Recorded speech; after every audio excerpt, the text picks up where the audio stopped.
Come on out, Carrie.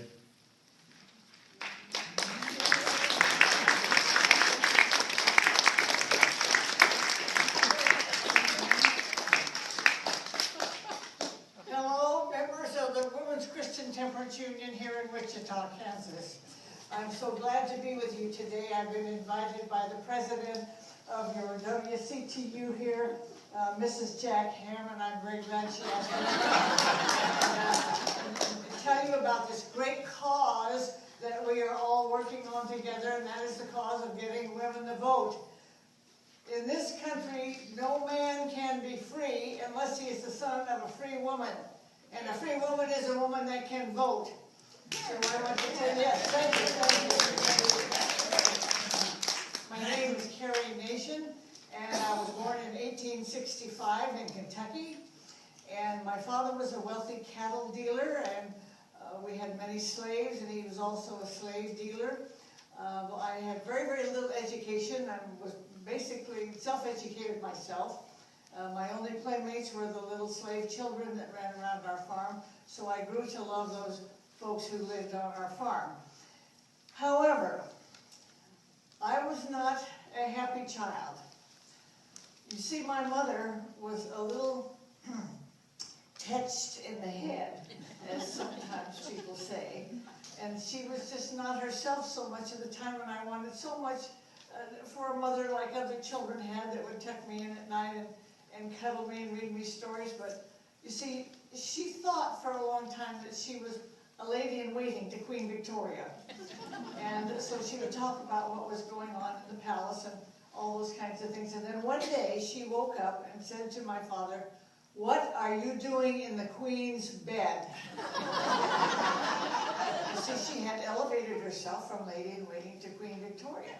And then she only spoke to other members of the family by appointment only, and would talk about those kinds of things. And my father, he didn't know what to do, but he had plenty of money, so he just gave her anything that she wanted. And so he gave her a wonderful, wonderful carriage, black with gold trim, and a pair of matched dapple gray horses to pull the carriage. And then there was an outrider that went along the side of the carriage when she went out in it. And we had a little slave boy that we put in a red coat. And then the driver had a tall silk hat on. And then we would ride about the countryside. And sometimes she would ask me if I wanted to go along with her, and so I did. And so at a very early age, I got used to people laughing at me. So even now, when people laugh at me and call me Crazy Carrie, I pay them no mind, because I've been having people laugh at me ever since I was 8 years old. So then the war between the states came, and we had to move our cattle and all the things that we had to Missouri, and so we went up there. And my father had some difficulty, of course, with his business, and so we opened a boarding house. And had people come in, and somehow or other, all that got taken care of. And one of the boarders that came was a very, very handsome and dashing young Army surgeon, and his name was Dr. Charles Lloyd. And of course, we had all of our meals together, and so we began to look at one another and get a little bit better acquainted. But we were afraid to get too acquainted because there were other people around all the time. And so there was a large volume of all the works of Shakespeare on a table in the living room. And then sometimes Dr. Lloyd would write a letter to me, and he'd put it inside the volume of Shakespeare. And then at the next meal, the word Shakespeare might come up in a conversation. Have any of you seen such and such a play? And then I would know that there would be a letter waiting for me in the volume of Shakespeare. And so then I would write back. And so we courted that way for some time. Now, I had many ideas about how courting should take place. And I determined that I would never allow a man to kiss me until after we were married. But one day, I was in the parlor, and Dr. Duarte came in unexpectedly and grabbed me and kissed me. And I was in such shock that I put my hands on my face and I ran around in circles saying, "I am ruined! I am ruined!" But I must admit that the courtship moved along a little bit more rapidly at that time. Now, my mother had some concerns about Dr. Duarte, but I was so much in love I didn't pay any attention to her. So we were married, and I once again had this wonderful dream of a happy family that I was going to be a part of. But only 5 days after the wedding, Dr. Duarte came home from his office and fell across the bed, and I thought he was ill. So I went over and inquired as to what was wrong and how was he feeling. And I smelled the whiskey on his breath while he was lying there. And I was crushed about the dream that was lost again. And then he began to miss all of his appointments, and people wanted to know where he was because they needed taken care of. And then one day he just disappeared, and he didn't come home, and nobody knew where he was. And I didn't know where he was. And then I found out he was up on the second floor of the Masonic Lodge.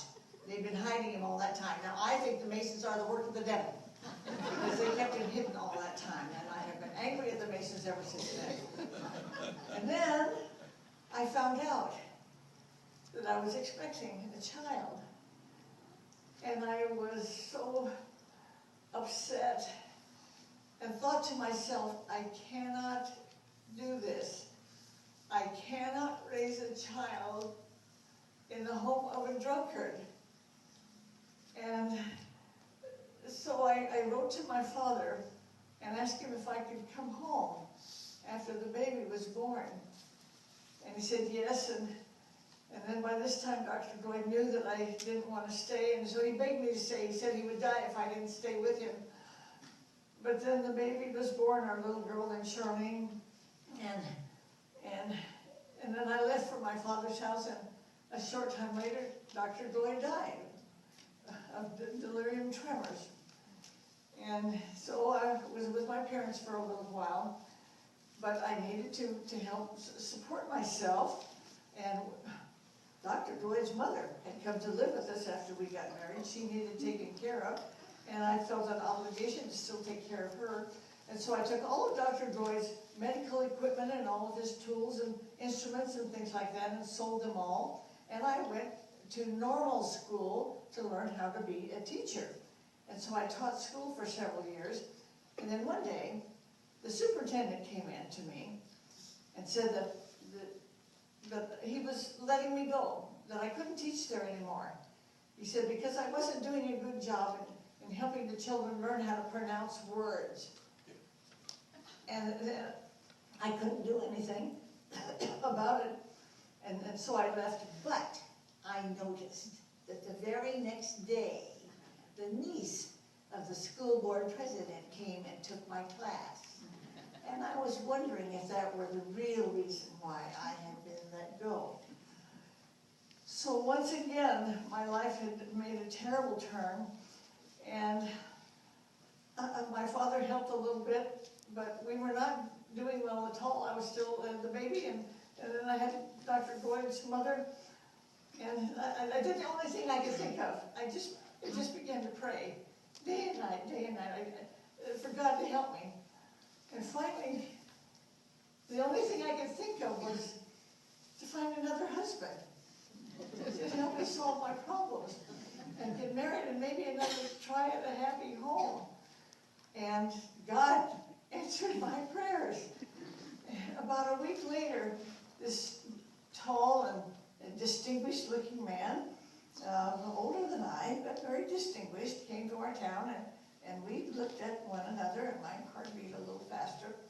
And the next day I got a letter from him saying, would he write to me because he would like to get better acquainted. Well, he had a little girl that didn't have a mother. He was a widower.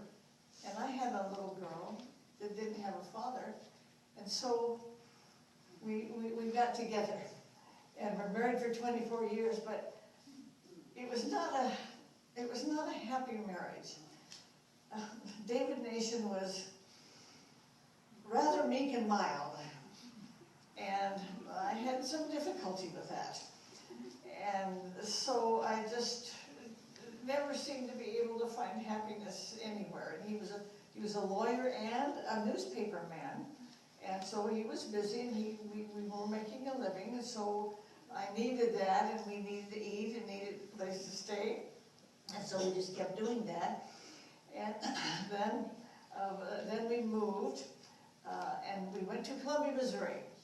And I had remembered quite a bit about the boarding house that my parents had started a long time ago. And so I assumed that I could do something like that, and so we purchased a 21-room hotel. But it was such hard work. I would be washing tablecloths at night and getting up early in the morning and ironing the tablecloths. And then people would only pay me one day at a time. And then I would have to get the food, and then I would have to prepare the food and see that it was cooked by our cook every single day, never knowing whether people were really going to pay. And then my daughter had married by that time, and her husband never could seem to keep a job. So they came to live with us in the hotel. And then Mr. Nation's daughter got married, and her husband couldn't keep a job either, and so they came to live in the hotel. We still had Mrs. Glenn with us, and all these people were not paying that we were feeding and living in our hotel. And I was so tired, and I wrote in a journal one day, I live to save the perishing bodies of these people that live in the hotel. So again, I prayed to God. I went to church all the time. I read the Bible all the time. I prayed all the time. I said, God, give me something to do that you can't get anyone else to do. And I will do it if you just help me where I am now.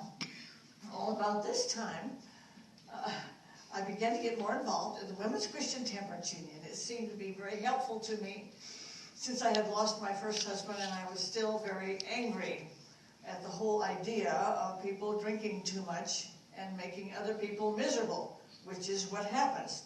And began to look around in the town that I lived in, and seeing that there were a number of families that were destitute, their children starving, them living in rags because the husband and the father was drinking all the money that he made, and the family was just going to pieces, and in terrible, terrible suffering and agony and sickness because of the demon rum that seemed to be everywhere. Now, I know that you know here in Kansas that we made alcohol in saloons illegal several years ago. But in this town, there are still 7 illegal saloons openly operating. Now, how do they do that? Of course, they're getting paid for it, and they are paying the law enforcement people under the table, and sometimes not even under the table, but out in the open, to stay open, to continue to ruin the lives of families in this town. Now, my heart has gone out to these families, and I have collected clothing, and I have gone to the different merchants in town and asked them for donations to help these families that are suffering. And a lot of those people will contribute, and other ones simply will not. Well, those who have not contributed, I simply stand up in church the next Sunday morning and name the businesses and the people that refuse to help. And you can be sure that the donations were a little bit more large after I began doing that. And so I began to be a problem to people, but it wasn't a problem to me. You see, what was going on was illegal. And in this country, we have elected representatives who are supposed to make laws for the benefit of people in this country. And if they can't do that job and get those kinds of things done, then it is up to the individual citizen to take over and do the things that need to be doing. And so I decided that that's what I would begin to do. And so began to do more things to help those in town who were struggling and suffering. And I was sometimes giving the clothes off my back and only leaving enough money for myself to actually survive. And one day, Mrs. Wesley Kane, the wife of the Baptist minister here in town, came to me and said, we are not doing enough. We are writing letters, we are talking to people, but nothing is happening. All the saloons are still open. The demon rum has captured so many people. There is suffering everywhere. And because this is illegal, we need to stop it. So we try to figure out what to do. We need to be more blunt with our requests that this whole thing stop. and uncles and grandfathers. And so I know